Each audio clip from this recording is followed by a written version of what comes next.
ವಿಧಾನಸಭೆ ಚುನಾವಣೆ ಹತ್ರ ಬರ್ತಾ ಇದ್ದಂತೆ ಮಾಟ ಮಂತ್ರ ರಾಜಕೀಯ ಕೂಡ ಶುರುವಾಗ್ಬಿಟ್ಟಿದೆ. ಲಿಂಗಸುಗೂರು ಜೆಡಿಎಸ್ ಅಭ್ಯರ್ಥಿ ಸಿದ್ದು ಬಂಡಿ ಮನೆ ಮತ್ತು ಕಚೇರಿ ಮುಂದೆ ಮಾಟ ಮಂತ್ರವನ್ನ ಮಾಡಿಸಲಾಗಿದೆ. ನಿಂಬೆಹಣ್ಣು, ಪಂಚಲೋಹದ ತಾಯಿತ ಕಾಯಿ, ಕರಿದಾರದಿಂದ ಮಾಟ ಮಂತ್ರವನ್ನ ಮಾಡಿಸಲಾಗಿದೆ.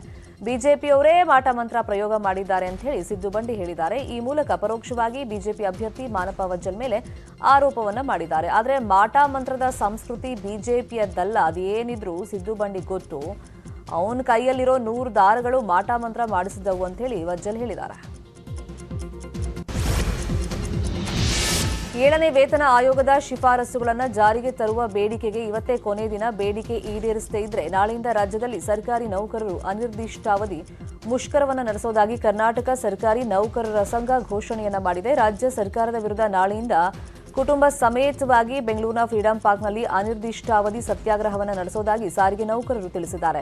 ಶಾಲಾ ಕಾಲೇಜ್ ತ್ಯಾಜ್ಯ ವಿಲೇವಾರಿ, ಕಂದಾಯ ಮತ್ತು ಆರೋಗ್ಯ ಸೇವೆಗಳು ಸ್ಥಗಿತಗೊಳ್ಳುವಂತ ಸಾಧ್ಯತೆಗಳಿವೆ.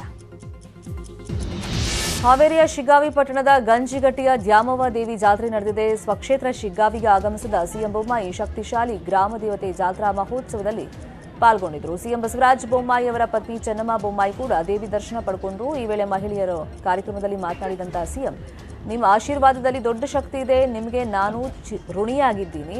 ಉಸಿರು ಇರೋ ತನಕ ನಿಮ್ಮ ಸೇವೆ ಮಾಡ್ತೀನಿ. ಮಹಿಳೆಯರಿಗಾಗಿ ಹಲವು ಯೋಜನೆ ಮಾಡಿದ್ದೀನಿ. ನಿಮ್ಮ ಮತಕ್ಕೆ ಕುಂದು ತರುವಂತ ಕೆಲಸ ಮಾಡಿಲ್ಲ ಅಂತ ಹೇಳಿದ್ರು. ಮುಖ್ಯಮಂತ್ರಿಗಳಾದ ಸನ್ಮಾನ್ಯ ಶ್ರೀ ಬಸವರಾಜ ಬೊಮ್ಮಾಯಿ ಅವರು ಕೇಂದ್ರ ದೇವಿ ಆದಿಶಕ್ತಿ ಬ್ರಹ್ಮ ವಿಷ್ಣು ಮಹೇಶ್ವರನ ಮುಖಾಂತರ ಈ ಜಗತ್ತನ್ನ ನಡೆಸ್ತಾ ಇದ್ದಾರೆ. ಆ ಆದಿಶಕ್ತಿಯ ಆಶೀರ್ವಾದ ಪ್ರತಿಯೊಬ್ಬರಿಗೂ ಶಿಗ್ಗಾಂವ ಸಣ್ಣ ತಾಲೂಕಿನ ಜನರಿಗೆ ಇದೆ ಅಂತ ನಾನು ಭಾವಿಸುತ್ತೇನೆ.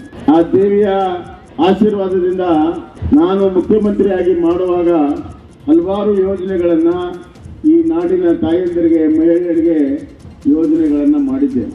ದೇವಿ ಆದಿಶಕ್ತಿ ಬ್ರಹ್ಮ ವಿಷ್ಣು